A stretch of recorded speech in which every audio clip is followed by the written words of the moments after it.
Hello, and welcome to the Bitcoin Roundup podcast presented by Coinbits. We bring Bitcoin news, hot topics of conversation, and deep dives into a variety of Bitcoin topics to you weekly. We are Coinbits, a Bitcoin financial services company.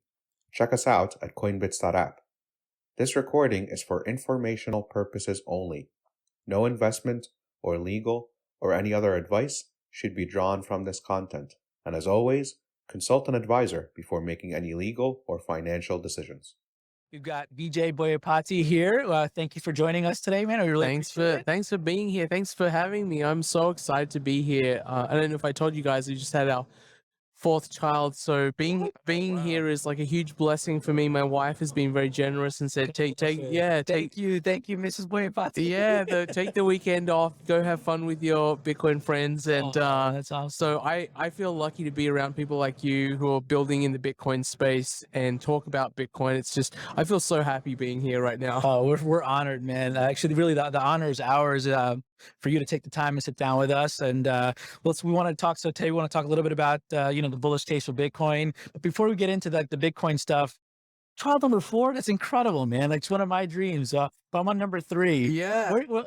How old are the kids? They're 6 and under, so 6, 4, 2, and 0. Wow. So wait, how old is the little? A couple months? 4 months old. Wow. So is mine, by the way. Yeah. So it's a great age because they start smiling, start cooing. Yes, they have a little bit of the personality. A little bit of personality, yeah. It's a little bit more durable. They got a little bit more like, the head's not like flopping around. Exactly. So Vijay, tell us, man, like, how's it been over the last? Because when I look at the story of the bullish case for Bitcoin, it started as a tweet thread, man, right? Yeah. You're right. Most people think about the first thing as being the article, but before the article, it was a bunch of tweet threads. I remember, like, it was like a whole chain, and I saved it, and it's what I always use to share to people. So how? Tell us the story of how like things evolved from that to the book, and what are you doing now? That's what we want to talk about. Yeah. So I've been interested in Bitcoin a long time. It was introduced to Bitcoin in 2011. Wow. And I got my first Bitcoins in a bet with a friend, and I won the bet. And the bet at the time was for a single silver coin, and silver at the time was $50 an ounce. And he was like, "Nah, don't take the coin. There's this other thing which is way cooler than silver. It's called Bitcoin." And he got me. At the time, I had to download the blockchain and the core software. Widespread, of course. And my laptop felt like it was melting. I was like, what on earth is happening here? I didn't understand anything. And then it downloaded the blockchain, and he showed me how to create an address and sent me 5 Bitcoins. They were about a bit less than $10, something like that. And then he showed me on one of those very early block explorers, here are your Bitcoins. And I'm like, I have no idea what this means, but okay, fine. I feel like you just scammed me. Funny thing is, I lost my first 5 Bitcoins because I gave that laptop. My first 5, I gave that laptop to an ex-girlfriend, and I asked her about it many years later. When in 2017, when I lost it in a boating accident, I bet. Yeah, right? boating. Well, it was a little more boring than that. It was in a hotel, but you can tell that she was telling the truth because you can see them on the blockchain. They've never moved.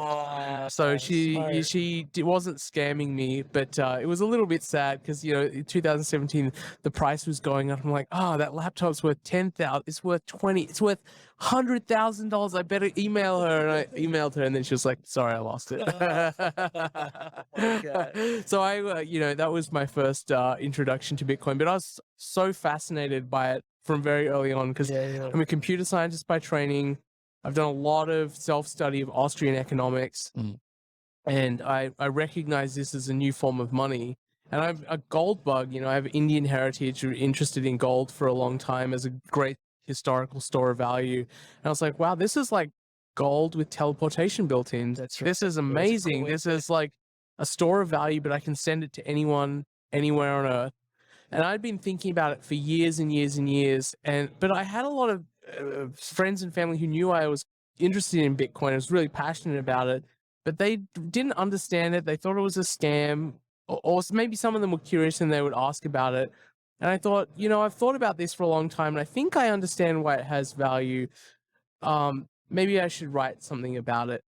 And I just started getting into Twitter around that time because I knew a lot of Bitcoiners. I wasn't prominent or anything, but I knew a lot of Bitcoiners. So I was on this email list with a bunch of people like Eric Voorhees and Wences Casares, and when the big debate happened about the block size wars, I was in a lot of those debates in this private email list with people like Eric and Vinny Lingam and Wences Casares and Mike Belshi. And I was on the side of, no, we shouldn't change Bitcoin because changing it, increasing the block size, actually imperils something which is much more important, which is Bitcoin's immutability. And if it's not immutable, if it's not very, very hard to change, you lose the thing that people will value Bitcoin for, which is the supply cap. So I started tweeting more and using Twitter, and then you saw some of those threads, and then I sort of combined that with my thinking on the economics of Bitcoin. I was like, I'm just going to write an article about this because I want to be able to send my friends and family to this so I can just one page thing. They can say, okay, now I get why Bitcoin's important. And I wrote it and I was like, oh, I'd be really excited if maybe 100 people read it. Maybe my mom and some of my cousins. And if some people on Wall Street read it, I'd be blown away. But it got read so much more than I expected. And it got read over 1 million times all over the world. It's been translated into over 20 languages, which is very humbling for me. Didn't expect it at all. But it hit a nerve because I think there's this latent desire to understand, why does Bitcoin have value and why is that value increasing? And there are real reasons. It's not a scam. There are real fundamental comparative advantages versus other things that serve as money. Absolutely. And I try to explain that in the article. And yeah, the article was really successful. A bunch of people said, why don't you turn this into a book? I wasn't interested at all. I said, I said everything I wanted to say. There's no point in turning this into a book. But a couple of years went by and we went through another bear market. And then I felt like the Bitcoin market had matured a lot. A lot of things had changed. The companies in the space had, some had gone under, some had matured, and some had survived. Yeah, some had survived, exactly. And you guys are around and thriving, which is great. And the macro picture had changed so much with the pandemic and the Federal Reserve creating $6 trillion out of nowhere, like that, the click of a finger. And I was like, okay, now's the time to revisit the article. There's more to write about. And there's some topics that I didn't cover in the article that I think are really important. One is the history of Bitcoin. Where did it come? It didn't come out of nowhere. There's a history of people trying to build digital currencies in the 90s that were precursors to Bitcoin. And I hadn't talked about that. That context is interesting and important. Agreed. And the block size war, which I thought was incredibly important. Why is Bitcoin the way it is? And there was a huge debate in the community about, is Bitcoin a payment system? Should it be competing with credit cards and PayPal? Or is it really closer to gold? And I was really strongly on the side, it's closer to gold. Maybe later on we'll use it more for payments if Lightning or something develops. But I wanted to talk about the block size wars because a lot of people now don't know about that. They don't know why it's important. They don't know why Bitcoin is the way it is, and why there was this huge argument and schism in the community. That's true. Wow, man. That's the history. Short history of the book. Of course. Man. Well, thank you for taking us through that. I was definitely following those block size wars. A lot of that stuff at the time like went over my head because I was like, as much as I knew about like Bitcoin, it went to the technicals of Bitcoin, and but yeah, I remember it was a very contentious time. I remember like people were meeting in New York. They were flying in, and there were these I guess like congregations happening, scaling Bitcoin conferences. Yeah. A lot of rancor as well. A lot of broken friendships and animosity that was created, which is sad. This day, huh? Yeah, I mean, but it's in a way, it's almost like a religious war. People have very different views on these foundational questions about something that they care about. So you can see how that develops. And, absolutely. Yeah. So, and then a couple of years go by, and then the pandemic. So, do you think that just these last couple of years being so crazy, it's easier to orange pill people, or it's easier for people to accept the message of what you've written, or like how do you think that the acceptance of that message has changed in the last couple of years? I think definitely during the pandemic, the inflation was a very strong narrative that helps people understand Bitcoin's value proposition. When they see the price of groceries going up 10, 20, 30% in a year, and have you seen the energy prices in Germany and the UK? I mean, it's crazy. I mean, some places, and it's really reducing people's living standard. Yes. People are not able to afford the things that they were able to afford before, and so they're going backwards. And I think people could understand Bitcoin because of that. And it was a really good narrative to explain why scarcity is important, why it's not good to give control of money to a political institution with its own agenda. And with political pressure applied to it to decide how much money there should be, and political pressure to give money to self-interested groups who come to the government and say, we'll get votes for you if you give us more money. All of that is really messed up. Absolutely. So we want neutral money that's not controlled by any particular nation, which will help facilitate global trade as well, and hopefully reduce political conflict. And this is going back to an old message. It's not a new message, it's an old message. It's a message of the gold standard.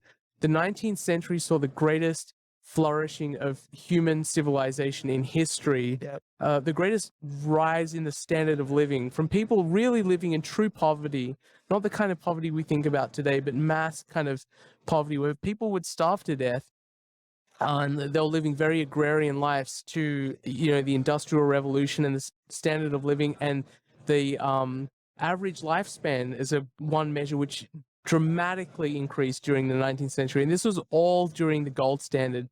And then governments abandoned the gold standard in the early 20th century, not because the gold standard failed, because governments went into way too much debt during World War I, and they couldn't pay it back. And the gold standard is a fixed standard. So if you have a lot of debt, it's hard to pay. You've got to have gold to pay it back. So you're paying back. And so they said, forget this, we can't do it. And so the governments failed, and they blamed it on the gold standard, which had brought so much prosperity to humanity over a century. So I think we would, with the Bitcoin standard, we're going back to an old message. I love that idea of the old message. Some of the best advice I ever got was, if you want a new idea, read an old book. Right. Yeah, that's absolutely right. All human knowledge has been, known since the time of the Greeks, and they wrote it better than us. And so you can just go back and read Aristotle. And so what are you doing, Matt? How are you spending your time now, man? I would say right now you're Bitcoin famous. Of course, I don't know. I come to places like BitBlockBoom, and I feel like I'm a fanboy. I'm like seeing people like Jimmy Song and Stefan Livera, who I'm a huge fan of. But I would say right now I'm a professional dad. That's awesome. Yeah. Where are you living now? In Seattle. I'm in Seattle. I love it. It's, I think, the most beautiful city in America. Are you an outdoors guy? Yeah. It's the best state to be in. Oh, the Pacific Northwest is paradise. It's like living in Lord of the Rings a little bit. That's amazing. The rainforest, the water, the lakes, the mountains, they're all there. So it's so cool. I love it. That's awesome. So we have any other questions for Vijay, guys? No, I think that's a nice way to wrap the evening, man. Yeah. Thank you so much. Also speaking to you, Dave, and you too, man. Yeah. Seriously, it was such a pleasure, man. Yeah. The energy that you emanate is just like incredibly inspiring. So, dude, thank you for everything. Thank you, and wish me luck on that chess tournament. Hopefully, I'm not the first. Yeah, absolutely, man. Just we'll be rooting for you, brother. We hope you've enjoyed this episode of the Bitcoin Roundup podcast presented by Coinbits. So what do you think of the conversation? Share your thoughts with us on Twitter @CoinbitsApp, and be sure to subscribe to be notified of our next episode release. Thanks so much for listening, and we'll catch you next time on the Bitcoin Roundup podcast.